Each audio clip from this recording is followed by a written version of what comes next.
from March. 3 influential albums. The Smiths record, Hat Full of Hollow, kept me passionate and dreaming on days when I needed to get going. I listen to it now as I type out of a notebook. I relied on Morrissey to be a strong frontman, like I relied on myself to be a poet, because the world I once lived in made me feel like art is immature, for the psychologically weak and ungrown. I've only wanted to shine brightly myself, and I find Morrissey confident, one prepared to deal with persecution against ambiguity, one who struts. I have liked the Smiths for years. I listen to their music more than any other band, and I relate to the melodies and lyrics, like "In a River the Color of Lead," and the song "Still Ill." I think the music is a lot to do with being an independent thinker and going on your own path. Morrissey remains aloof, while aware of life's dampers, like boring jobs, depression, feelings of not fitting in. Hatful of Hollow helped me to believe in myself and to be confident. I find it useful to know that Morrissey's hometown was demolished. He was displaced by destruction, and not everyone knows what that is like. I am in my hometown, and his experience with the prodigal wrecking ball helps me to appreciate this land, its memories, and my family. The second album I'm going to include here is named Act 2, Patents of Nobility, The Turn. This legendary album by Jay Electronica mixes urban wisdom, historical allusions, and Muslim piety. Quranic. Jay-Elec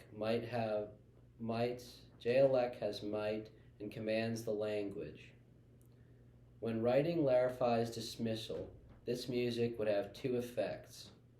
Either make me hyper-focused and harsh on my word choice, or else Jay's raps would force me to sit down on my rug and recognize my own impurity, more aware of the size of human history.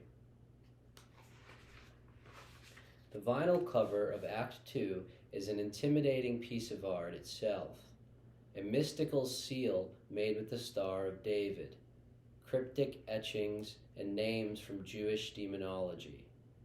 Intense, dangerous information if not used to make sense of the unnamed. But names like Belphegor are looked up, and one learns to beware a demon who offers one ways to get rich. The album I own. I listen to it now as I write. The musical project is mystical because of the godly nature of the MC who composed the project, and also because the album was spoken about for years before it was released. When the government announced lockdown at the beginning of 2020 for the pandemic, Jay Electronica published 2 albums. Act 2 floated around leaked online, then was released all of a sudden, finally. Along with other allusions to history, Electronica references writers like Kurt Vonnegut and books like The Wizard of Oz. The austerity of the motifs builds an educational music. I believe Jay Electronica's music is mighty and can inspire divine surrender. He himself is an itinerant philosopher who traveled the country after leaving New Orleans. To me, Jay Electronica's music and person are evidence of God because he is a strong presence. I saw him perform in person at the Middle East, a venue in Cambridge. He walked on the stage in a huge red t-shirt and started rapping, then abruptly changed songs. And soon he came into the crowd crying because his grandmother had just passed, and I was an egomaniac, drinking so much I tried to drink my friend's drink. I stood to face him, some kind of wisdom face-off, but I was a member of the crowd. We were all there to hear good news from Mecca.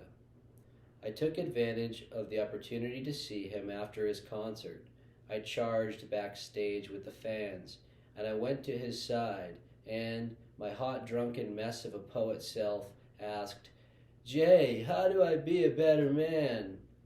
He ignored me, but I asked thrice, how do I be a better man? How do I be a better man?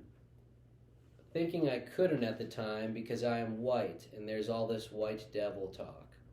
I was hot and needing salvation aside a representative of the Nation of Islam. He ignored me for a while, facing forward on the couch. Then, finally, El Padro F. Electronica Allah told me, just be yourself. The third musician I would like to pay homage to is Moondog, and the album of his I own on vinyl is The Viking of 6th Avenue. Lewis Thomas Hardin, Moondog, lost his sight due to the explosion of a dynamite cap at the age of 16. After the accident, he moved to New York City, where he would busk and work with other musicians, composing for orchestras. He recorded music and also invented his own instruments, like a small triangular harp called the oud.